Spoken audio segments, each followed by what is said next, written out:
Welcome to the Graduate Job Podcast, your home for weekly information and inspiration to help you get the graduate job of your dreams. Hello and welcome to the Graduate Job Podcast with your host, James Curran. The Graduate Job Podcast is your home for all things related to helping you on your journey to finding that amazing job. Each episode I bring together the best minds in the industry, speaking to leading authors, graduate recruiters and career coaches who bring decades of experience into a bite-sized weekly 30-minute-ish show. Put simply, this is a show I wish I had when I graduated. Hello and welcome to the Graduate Job Podcast, and today I have a brilliant episode for you that is going to open your eyes to the graduate opportunities that are available to you with startups. As today I'm joined on the show by Kabir Bali, co-founder of Jumpstart. Jumpstart have set up an innovative graduate scheme where you can apply to startup firms with venture capital funding who are looking for great graduates. And as well as finding amazing roles with Jumpstart, you also get the graduate scheme experience of a month of training and development, and also the social side of joining with a cohort of other people. And in today's episode, we delve into Jumpstart more generally and how you can apply. We go through the types of startup firms that they work with, what they look for in candidates, and how you can stand out at each stage of the process. We discuss how you can improve your CV, why you need to show, not tell with it, and why you should definitely talk about any side hustles or university societies that you've been part of. We also cover why you can expect at least 25k in each role, and normally some equity to boot as well. It's an informative episode, and no matter the type of graduate job you've thought about applying to, from startups to global giants, it's an episode that you aren't going to want to miss. As always, you can find a full transcript, including all of the show notes today, and links to everything we discuss over at graduatejobpodcast.com/jumpstart. Now, before we get into the show today, though, let me tell you about my brilliant online course, cunningly titled How to Get a Graduate Job, which is open again for new members who want to turbocharge their hunt for a graduate job this year. 7 people joined the course last year, and I'm extremely proud to say that they all got graduate jobs, with most of them, as you will have heard from the previous episodes, with Sibra, Safi, Jack, Callum and Atavan getting multiple offers. The course works. Check out episodes 115 to 119 to hear for yourself. Now, you might be wondering what is included. Well, it is yours truly boiling down my nearly 20 years of graduate recruitment experience and 122 episodes of the show into 14 hours of video tutorial content across 8 modules and 23 video tutorials. This course will completely change how you look at the application process, from how you research companies to how you apply to how you approach, prep and conduct yourself in video interviews and assessment centres. I take you through every, and I mean every aspect of the application process. Now, if you need to know it to get a graduate job, it is in there. And at the moment, I'm offering £300 of one-to-one coaching with yours truly for you to use as you see fit. Of course, this is in addition to the 14 hours of video tutorial content, the handout, cheat sheets galore, private members Facebook group, and weekly webinars, which I run every Tuesday evening at 7:30.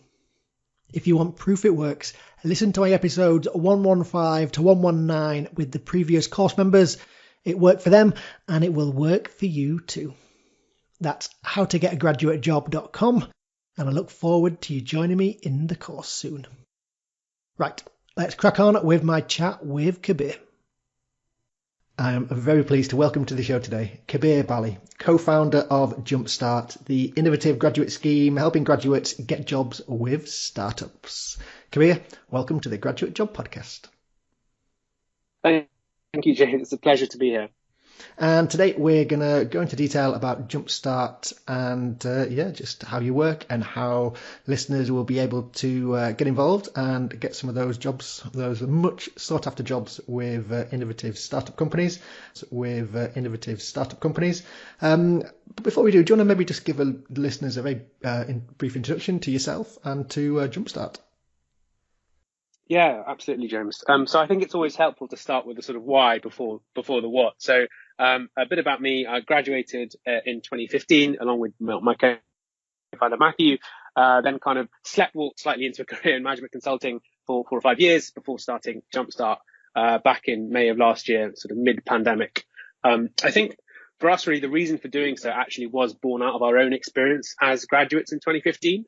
So Matthew and I both felt that once we graduated, as we were sort of gearing up for our graduation, our final year, sort of university career services and society at large and friends and family were very much sort of telling us, okay, great, you're about to graduate. Now you've got to pick a grad scheme to join. And that's, one of 3 or 4 options. One is finance, consulting, banking, accounting. Obviously there's a few others, but it was very much the kind of corporate route was seen as something potentially more interesting and more innovative. And I guess we always thought that was a slightly myopic way of looking at the world. And there must be a way we can actually get into those slightly more interesting roles earlier on. So that was, I guess, the first thing we saw or experienced ourselves and thought, maybe this isn't the best way of doing things. There must be a better way of allowing graduates to access other opportunities. So the second thing I think we saw actually when we started our careers in consulting was that a lot of the work that we were doing, while it was kind of interesting and we were working with smart people, was sort of looking towards the startup ecosystem and the business models and the ideas that world throws up and sort of, not copying, but appropriating those ideas slightly and kind of advising our clients to potentially take them on. Which felt, was interesting for 3 or 4 years, but felt like a slightly fraudulent activity in some ways. And actually it made us think, well, why do we have this world where, even the consulting firms that we're supposed to go into are telling us that the startup world is where the most exciting ideas, that the startup world is where the most exciting ideas, the most exciting businesses are growing and being scaled and developing are. Yet graduates just can't access that world. It's very opaque. It's quite network driven. There's no kind of standard application process in the way there is for grad schemes or the Big Four or MBB, for example. So why not create something where graduates can work in those super interesting roles and companies, but actually do it in a much more transparent way? So that was the first kind of iteration of the idea. But then we sort of realized, well, the problem really is that startups, don't have the time to necessarily train and support graduates. And on the other flip side of that, graduates really enjoy the fact that in a grad scheme, you are with a cohort of other people, you get training, you get support, you get that kind of structure and growth that sort of laid out before you. So why don't we actually combine almost the best of 2 worlds? So combine the benefits of a traditional grad scheme. So the training, the support, the mentorship, that feeling of being a part of a cohort that I just mentioned, and combine that with actually allowing you to work in a startup and providing that opportunity in a much more transparent way that exists now, which is in a nutshell what Jumpstart does, which I'm happy to go into more details about now as well. Oh, brilliant. And yeah, that's why I wanted to get you on the show. It sounds amazing opportunity, and graduate schemes, as you said, can be brilliant opportunities, but they're not right for everybody. And people who maybe who don't need that more structured progression, who, want to get involved at the beginning, want to work across a load of different areas, which are the opportunities you can get with a startup, especially when you're getting in at the beginning. You're not going to have that flexibility at some of the big graduate schemes. We'll dive in today and everything related to Jumpstart and how you can apply. So maybe do you want to kick off with just going through some of the types of companies that you work with, some of the startups? Yeah, I suppose just before that, it's probably worth me explaining exactly how the program works, just because I appreciate people don't necessarily know about the company. So I might start with that and then I'll answer your next question if that's okay. Yeah, no, of course, go for it. Cool. So the program itself is really split into 2 parts. So the first part is the actual kind of 4-week program that we run, which is quite intense, which is kind of a full-time activity or thereabouts. And then the second part is the kind of the part that we're growing out, which is the ongoing community and support. So to start with the first one, the program itself. So we run a cohort every couple of months or so, where we'll pick between 20 or 30 graduates. And that cohort is essentially a 4-week program. So week 1 is what we call the startup spotlight. So what we do is actually reach out to our startup partners. We now work with over 200 startups, and we actually select the top 40 or so to come in and pitch to our grads. So kind of flipping the traditional job hunt on its head. So in that week, you'll hear from 40 different founders telling them some questions. So we have sort of 15-minute segments. And the reason we do that is because it's actually very difficult to understand what a startup is all about from a simple job description. Often the role is quite vague, particularly if you're going as a graduate. And it really, I think, helps to hear from a founder to explain their vision, to understand kind of what they're like, what the culture of the company is all about, and I guess their mission as well. And so that's why we run that week. And at the end of that week of hearing from various founders, you are able to actually then select 3 or 4 companies at the end, which you want to basically be considered for an interview. So that's the end of week 1. And then week 2 is actually focused on training. So we have a week of training, which really has 2 purposes. The first one is to get you ready for kind of day 1 of your job. So we call it sort of a university to work conversion course. And then part 2 of that, the training week, is to get you ready for those interviews with those 3 or 4 startups you've selected. And then week 3 and 4 is really focused around interviewing at those companies. So we actually facilitate that process ourselves. You don't have to worry about kind of scheduling or rearranging interviews. We help you with all of that stuff. We also give you one-on-one support. So if you want to practice interview questions or have some questions about how you should prepare, we prepare you for that as well. So we've overseen probably over 400, 500 startup interviews with our various grads. So we have a pretty good idea of how you should do that. So we basically give you all the tools you need to succeed. And then at the end of that 4-week process, essentially you get an offer from one of those startups. So in our last cohort, we had about 20 grads. I think 11 of them had offers from at least one startup. So often there's choice on the table. So that's really the purpose of the first part of the program. That 4-week process is you get a role, you're trained up, you're ready to go. Now, part 2 of Jumpstart is really about the ongoing support that we offer. So once you actually start your role, there are 2 things that we can offer you. So one is a mentorship scheme. So once you've actually started your role, we connect you up with a mentor in your industry. So let's say you're up with a mentor in your industry. So let's say you're working in a kind of operations role of the startup. We'll connect you up with someone who's got 3 or 4 years experience. We're calling them Jumpstart pros who can basically talk to you on a semi-regular basis about your career, how you should be developing, also provide you with some training and support. We also give you a training budget if you do want to do additional courses via Jumpstart. The second thing we do is offer kind of social side of being part of a graduate community. So we now have 70 odd grads as part of the community, and we run events every 4 to 5 weeks, some of them social. So we had our summer party last Friday where everyone came along and did a bit of pasta making, and we went to a bar afterwards, which is great fun. But we also do kind of, I guess, networking professional type events as well. So we did one about 8 weeks ago, actually, with 2 HR leads from a couple of well-known startups on how to ask for a raise. So if you're kind of 6 months into your graduate career at a startup, how do you position yourself for promotion well? What benchmarking you do, and you're keen to know about. So those are the kinds of events that we run, both from a social and kind of professional point of view. And in terms of your actual question, James, so apologies for not going that till just now. In terms of the startups we work with, we really focus on relatively early stage startups. So they're normally between 15 and 30 people, but crucially have just raised at least 1 or 2 rounds of venture capital funding or institutional funding. So for those who don't know what that means, venture capital companies are basically institutionals that finance startups in the same way that banks would do that for larger companies. And so what that means is they're financially viable, so they're able to actually kind of sustain a graduate in a well-paid role, but also are looking to grow super fast. So often VC companies will be looking to invest in a startup so they can grow fast and get those returns. So that's actually a really exciting place for a graduate because you can grow with the company. So those are the types of companies that we focus on. Brilliant. And it all sounds amazing. And I know as a listener, one of the questions they might be asking is this going to cost me anything? Yeah, of course. Yeah, that's a question we get asked a lot. So the answer is absolutely no. So this program is all about allowing graduates to sort of access those careers that are not there at the moment. So all the cost is on the startup. So the startup basically pays for the placement of the graduate as well as the training and the support that we provide. I think it's also important to say that we are actually quite different from traditional recruiters in a couple of ways. So firstly, we actually charge a fixed fee. So a lot of recruiters will charge a percentage of a graduate salary, which is obviously terrible for the graduate because it means that the higher the company wants to pay them in terms of a salary, the more goes to the recruiter. Now we charge a fixed fee. So actually, as a result, our graduates are paid a lot more than the kind of traditional industry rate within startups. And that's going up and up all the time. And we want to try and push that even further if we can.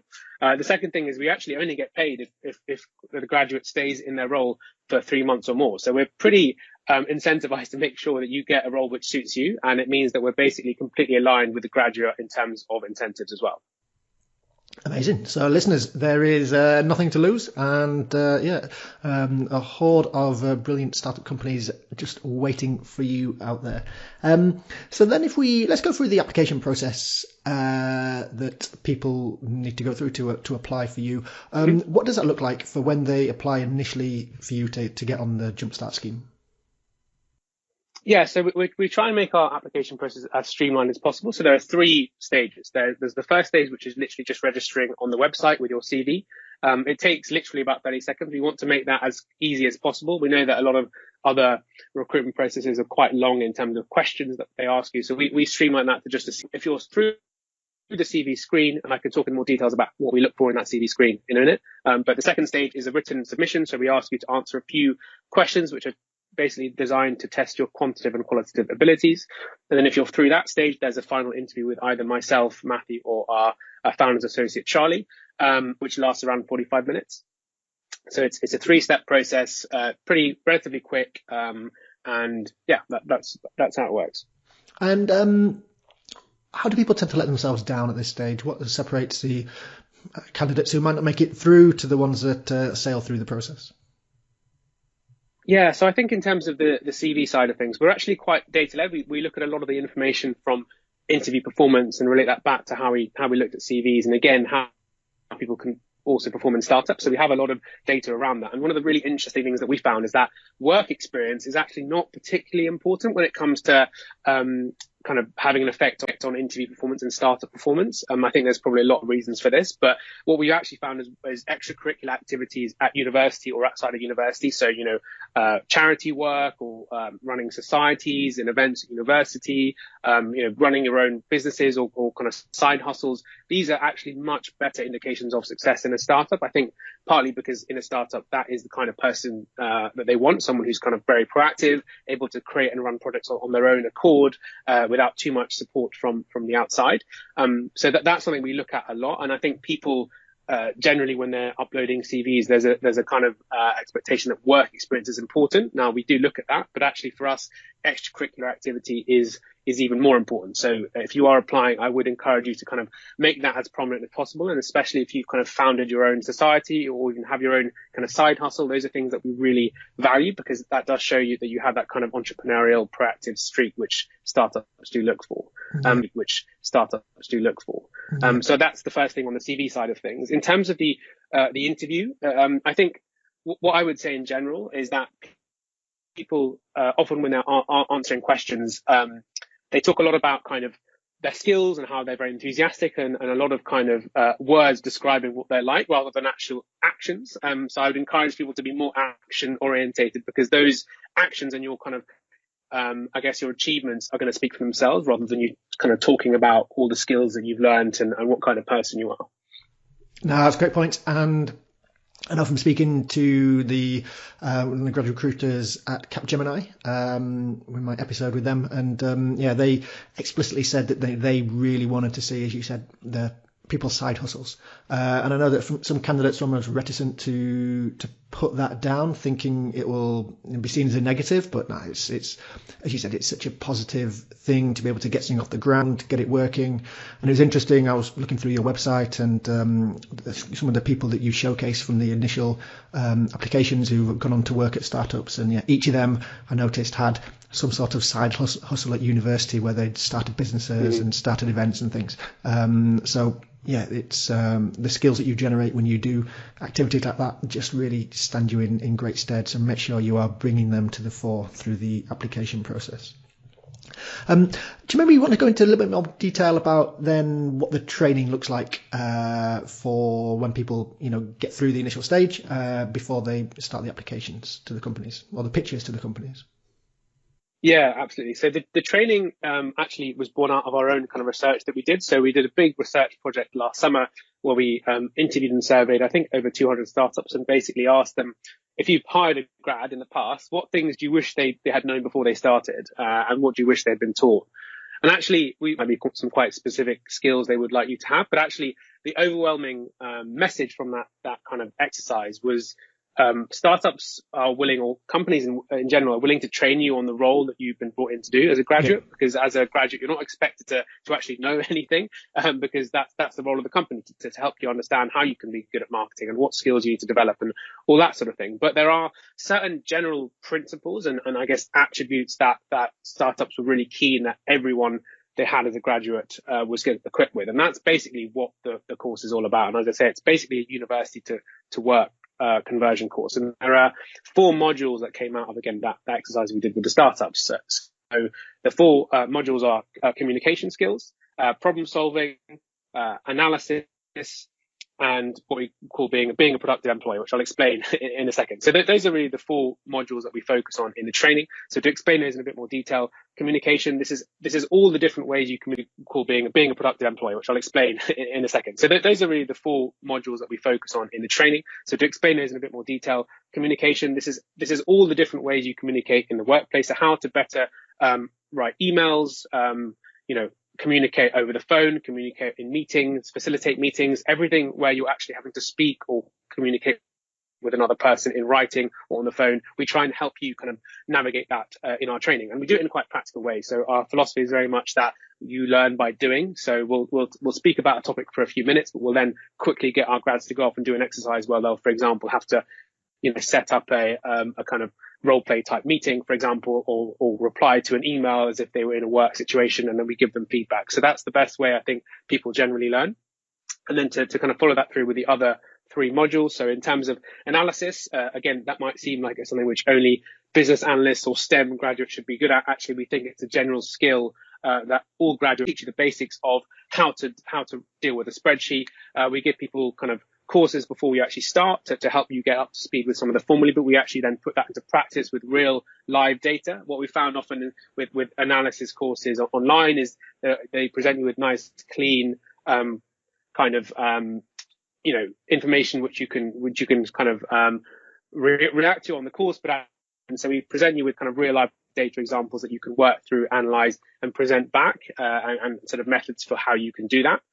So that's the second module. The third is around problem solving. So kind of from our consulting backgrounds, how can we give you some frameworks and tools to help you break down the kind of complex problems you're given as a graduate into manageable parts? Startups are very complicated beasts. There's often lots of problems that are kind of mixed together and ambiguous, and it's really important you as a graduate are able to kind of really understand what the root problem is that you're trying to solve and go out and solve that rather than be sidetracked. So we hone those skills. And the fourth one, that I mentioned was being a productive employee. So this is really focused on a couple of things. First, how do you prioritize effectively? So in a startup, you'll have a long list of things to do that will probably be impossible to actually finish. So how do you prioritize effectively? Again, we give you a task where you have to actually do that quite practically. And secondly, how do you actually deal with feedback and grow in terms of your skills? So this is one of the areas, I guess, that in a startup, you don't get quite as much support as you would in a corporate, where there's often a very formalized feedback process. So how can you own that feedback process in terms of getting feedback from a manager in regular sessions and work on that and have actionable things that you can do as a result of that to improve? So we give you some templates and some ideas for how you can do that, and actually bring in a few of our previous grads to kind of help with that. And sorry, actually, I said 4 modules. There is actually a 5th one, which is the getting interview ready. So obviously after the training, you'll do your interviews with the startup. So we have a whole day where we basically practice the various interview questions you'll be given. Again, we bring up, so we have a whole day where we basically practice the various interview questions you'll be given. Again, we bring our previous grads in to come and help and facilitate sort of one-on-one clinics, so you can actually get a lot of rich feedback on how you're doing in terms of your interview technique, both in terms of what you say, but also how you say it. This is obviously something we have a lot of experience overseeing, so we're able to impart, I think, quite a lot of knowledge in that respect. And actually, before you finish the training, we have on the last day a case study, which brings together all the previous 4 modules that I mentioned, apart from interview training, where you can actually work on those in a case study with another pair or a partner in a pair, and you present back to the group as well. So it's a very practical course, which I think, although quite short, gives a lot of basic skills which our grads have found useful. Excellent. And moving on then to the interviews with the startups themselves, what advice would you give people for this stage, for how they can impress and bag that vital offer?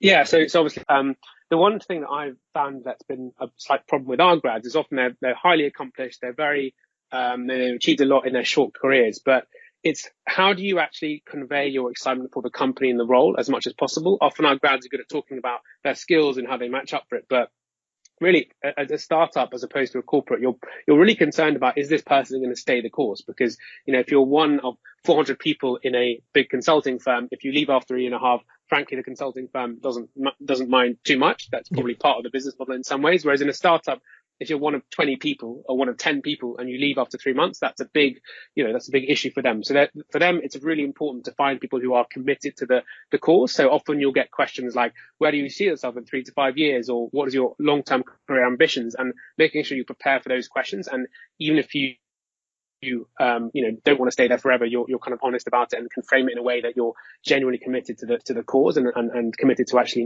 committed to actually making a real fist of working in that company. That's really important. And I think that comes through from doing things like researching the company, going on the founder's LinkedIn, seeing if they've been on any podcasts, to listen to those. Those are the sort of things where you can show your enthusiasm and interest in the company rather than just saying that you really want to work at this company, which is fine, but not the most kind of engaging way of exhibiting those skills.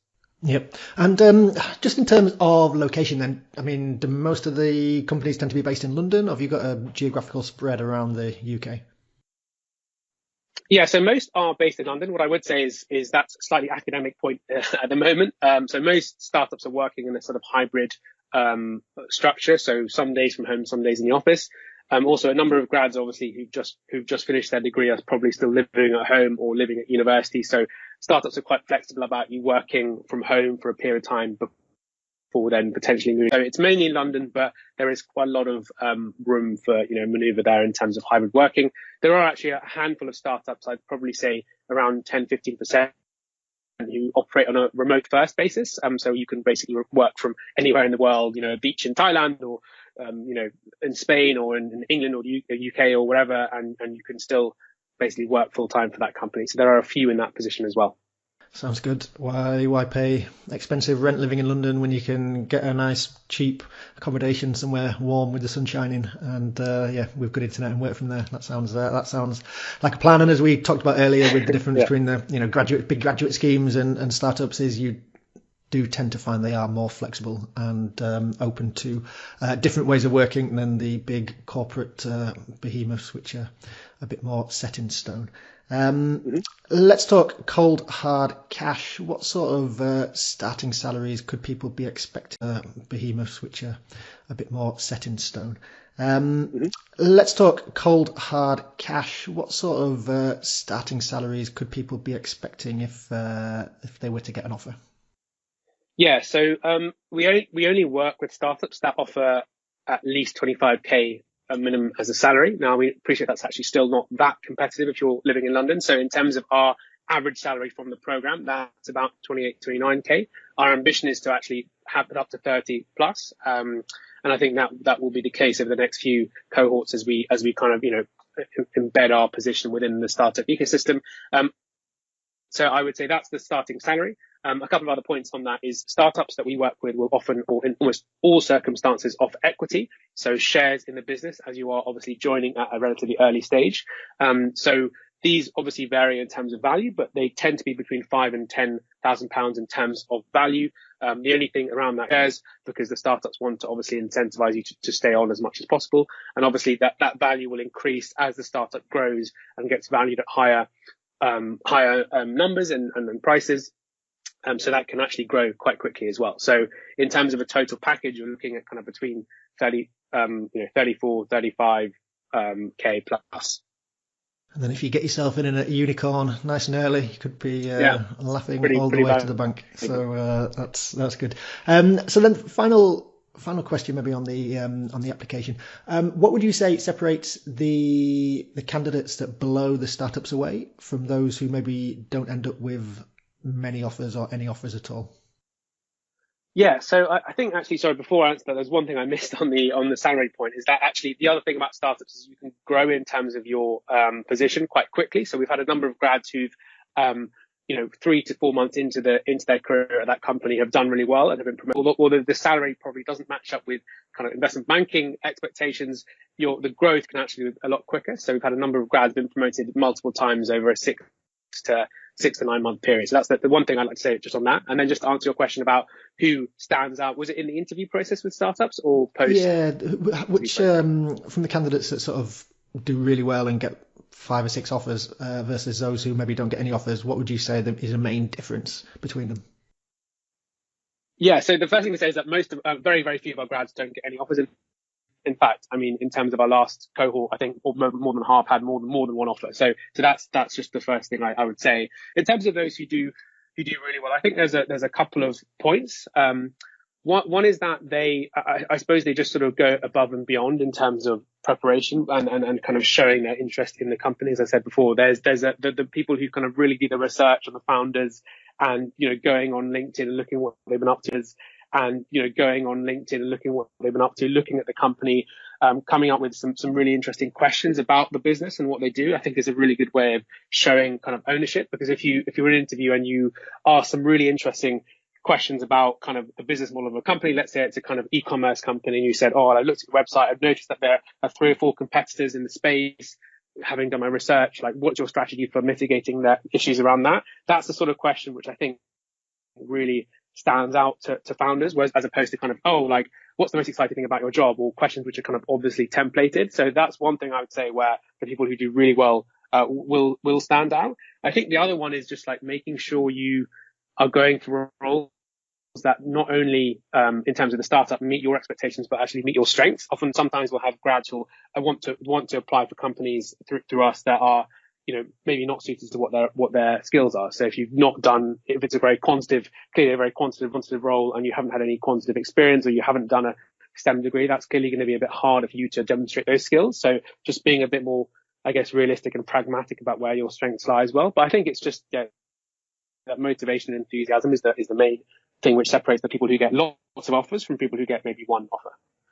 Brilliant. And final question before we move to the weekly staple questions. What would you say to someone who's in 2 minds about whether to apply to one of the big graduate schemes or to go for a career with a startup? What would you say to convince them down the startup route? Yeah, so I actually wouldn't try and convince them one way or the other. I would just say to them with Jumpstart anyway, is that there is no obligation for you to, if you have an offer from a corporate and you're not sure about it and you want to see what else is out there, you can apply to the program, you can hear from the startups, and if none of them actually meet your expectations, then you're free to drop out. Obviously, we'd rather you didn't, but that's your choice. And actually, we've had a number of people who've done the program who've had offers from corporates who've actually said they're kind of, I want to see what's out there in the startup world, and have been pretty transfixed by the options we've had, and have ended up going and actually working at the startup instead of the corporate offer they had. I think 3 of the grads in our most recent cohort did that. So I would say that was the first thing. You don't necessarily have to make a choice. You can see what's out there and then apply either way. The other thing I would say is people who are considering, the corporate career is obviously more kind of traditional. It's going to give me that kind of bolster of my CV, and then I can go off and do my own thing. Now that does make sense to an extent. What I would say is that I think the world has changed slightly. So I think actually, if you go into a startup and you work in an early stage tech company and you spend a couple of years there's a lot of consulting firms out there, or banks or VC companies, which would be looking to hire people with those experience. So actually, in some ways, it can actually open up a lot more doors. So if you're not sure where you want to go, but you like the idea of a startup and you could potentially think about going down the consulting route in the future, actually working where I was at, there was a kind of tendency to build out these venturing teams where they're looking to kind of build new ventures for corporates. Now, the people who have those skills are people who've worked in startups. They're not necessarily people who are management consultants. So actually, if you are the sort of person that's had that experience working in a startup and building and scaling a company, those are skills that big consulting firms, and I know that the McKinseys and BCGs of this world with BCG Digital Ventures are looking for people with those skills where you can actually apply them. So in some ways, this choice is not as difficult as it might seem, because actually working in a startup can lead to just as many options or opportunities as working in a corporate. So that's one thing I would say. The last thing I would say on this, I've gone on a bit, is that the key thing with a startup compared to a corporate is the growth trajectory is just so much quicker. Yep. So, for example, I was working in consulting, and it was probably about 6 months until I was allowed to kind of talk to a client and actually be in front of a client. And my growth prospects in terms of promotion was quite of a client, and my growth prospects in terms of promotion was quite rigid. It was, you do 2 years of the grad scheme, then you become a consultant, and then, you do a year of this and become senior consultant. Yeah. In a startup, in particularly early stage, if you're doing well, you can grow unbelievably fast. I mean, I can think of a couple of grads in our program who've joined companies in early stage. So I'm just an example of Wheezy, which some of you might have heard of, which is the big kind of e-commerce grocery startup. So a number of our grads joined there when it was sort of 15, 20 people. It's now over 200. And some of those grads are now, running teams of interns and other grads age 22. Now, you will not get an option to do that working in a graduate program. So that growth and ability to grow with the company is very, very unique to a startup. And if you want that in your career, then I think there is only one option, really. Definitely. And listeners, if you're interested more in the pros and cons of startups, check out episode 82, which is the pros and cons of a graduate scheme, into a graduate scheme versus going into smaller startup companies. So check that one out, episode 82. And you'll find all of the show notes and everything that we discussed today over at graduatejobpodcast.com/jumpstart, where you'll find a full transcript and all of the links from today. So, Kabir, moving on to the weekly stable questions. I'm interested for your responses here. So, question number 1: what book would you point listeners towards? Yeah, so the book I was deliberating about this a bit, whether to go for a kind of more, functional, business-orientated book or a less kind of functional one. And I've chosen kind of one, I think, somewhere in the middle. So it's called Subscribed, and it's by Tyne Zhou, who is, I think, the former CEO of Zuora.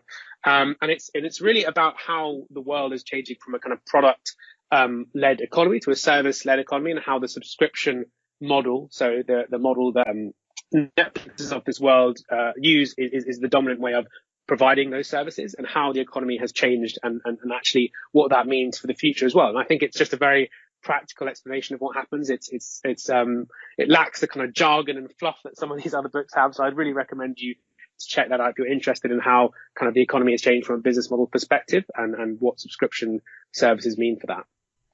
Excellent. That's not one I've come across myself, so I look forward to reading that. And again, links will be over in the show notes, graduatejobpodcast.com/jumpstart. And the next question: which internet resource would you point listeners towards? Yeah, so there is a venture capitalist or ex-venture capitalist called Benedict Evans, who's very active on Twitter, and also has a newsletter, which I think you can sign up from his website, which I can provide you, James, with. I really think it's an excellent resource on Twitter, and also has a newsletter, which I think you can sign up from his website, which I can provide you, James, with. I really think it's an excellent resource for 2 reasons. One is that actually he's obviously very knowledgeable about the world of tech and how it's changing and all of that sort of stuff, which obviously a lot of people are. But more importantly, I think he has quite a critical lens on some of the tropes which get kind of put out there. So even in good publications like The Economist or even the FT, often you'll hear these kind of vague statements like, oh, AI is changing the world and AI is doing this, and we should get rid of big tech because it's bad. And there's a lot of kind of generalist terms which get thrown around. I think he really interrogates those in a way that are actually super interesting and gets below the kind of surface level discussions that people have. So for example, I think he's got a one of his newsletters is on kind of why actually breaking up big tech is a lot more complicated than people think, and actually why it may not be the right answer, and actually what are the previous iterations, even looking at things like what is a platform versus an aggregator and what these things actually mean in a lot more detail and in depth. So I think if you're a graduate, particularly looking at kind of getting below the surface of some of these these concepts which are actually quite complicated but are often discussed in quite a surface level way, it's a really good way of doing that. Brilliant. That sounds fascinating. And again, all great things to be able to name drop in to just to show your background knowledge when you get to the interview stage is always really going to impress with the different interviews you're going to have. And final question today: what one tip would you give listeners that they can implement today to help them on their job search? Yeah, so it's probably building on a theme that I've been talking about quite a lot. So apologies if it appears repetitive, but it's really my main advice would be show, don't tell. I think that I probably looked at 1,000 CVs over the last 6 months to a year, And the amount of CVs that contain lots of information about how I'm an ambitious individual, or and there's lots of words around all these things that you say you are, which are all great. But actually the thing which would show me that more than anything else would be, at university, I started this society which had double its members in 2 years, and as a result had X as much cash as it did before. Like that for me is a much shorter way of explaining the same point, that you are an ambitious, enthusiastic, driven individual. So show, don't tell, both in your written applications. So when you're doing your CV or any other written applications, but in interview as well. If you're saying something about yourself and you can't bring up a point of evidence to back it up, then don't say it, because it just doesn't resonate in the same way. Brilliant, and great advice, and a good place for us to finish the interview on. Listen, if you just make that one tweak with your CV, you will notice instant changes in the results that you're getting. So great advice there, Kabir. So what is the best way that people can find out more about you and about Jumpstart? Yeah, so in terms of me, very happy to talk to people if you reach out. So please do reach out to me on LinkedIn. You can just search for Kabir Bali. I think I should come up fairly easily on that form. You can also reach me by email at kabir at jumpstart-uk.com. That's KABIR at jumpstart-uk.com. And in terms of Jumpstart itself, you can go to our website, which is www.jumpstart-uk.com, and you can then see on that page sort of a bit more about us and how we work, some case studies, and there's a fairly easy kind of route in terms of applying as well from there as well.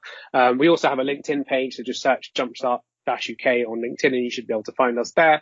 We also have an Instagram, which is again Jumpstart-UK. Brilliant. And all of those links that Kabir just mentioned will be over in the show notes, so don't worry about frantically scribbling them down. You can find them at the show notes at graduatejobpodcast.com/jumpstart. Kabir, thank you so much for joining me on the Graduate Job Podcast. Be over in the show notes, so don't worry about frantically scribbling them down. You can find them at the show notes at graduatejobpodcast.com/jumpstart. Kabir, thank you so much for joining me on the Graduate Job Podcast. No problem at all, James. Thank you for having me. It's a real pleasure to be here. There we go. Many thanks again to Kabir. Now, what a brilliant opportunity that is. So many graduates are interested in working for a startup, but up until now, there hasn't been a graduate scheme where you can easily apply to them. Well, there is now. And as Kabir mentioned, the experience and responsibility you're going to gain working in a startup could be hugely different to a more traditional graduate scheme. Now, if you aren't sure about the pros and cons of a graduate scheme, or if a smaller startup is going to be right for you, check out the show notes at graduatejobpodcast.com/jumpstart for links to episode 82, where I go through it in detail for the pros and cons of a graduate scheme. But what have you got to lose from applying what they have to offer, and then you can make a decision yourself? And you never know, you could find yourself at a hot young startup that everybody is talking about. If you know you're set on a big graduate scheme though, then you should really be starting to get your applications in now as they go live. And if so, do you want to be basking in the warm glow of multiple graduate job offers in 6 months, in the envious position of being able to choose between different graduate job offers? Then if so, you need to sign up to my brilliant online course, How to Get a Graduate Job. The first members are already in and have been loving the course content and also the weekly members-only webinars, which we are running every Tuesday night at 7:30, where I coach the group with their applications and provide feedback, support and help. Now, don't take my words for how great the course is. Listen to episodes 115 to 119 with Sibra, Safi, Jack, Callum and Atavan, where they all talk about how great the How to Get a Graduate Job doesn't have to be a solo activity. Get expert help with my course and completely change the way you approach applying for graduate jobs. From the initial application to the video interviews, the assessment centre and all stages in between. Go to howtogetagraduatejob.com to find out more and take advantage of the 4 hours of one-on-one coaching with yours truly that comes with the course if you sign up now. That's howtogetagraduatejob.com, and that is everything that you need from the episode today. I hope you enjoyed it, but more importantly, I hope you use it and apply it. See you next week.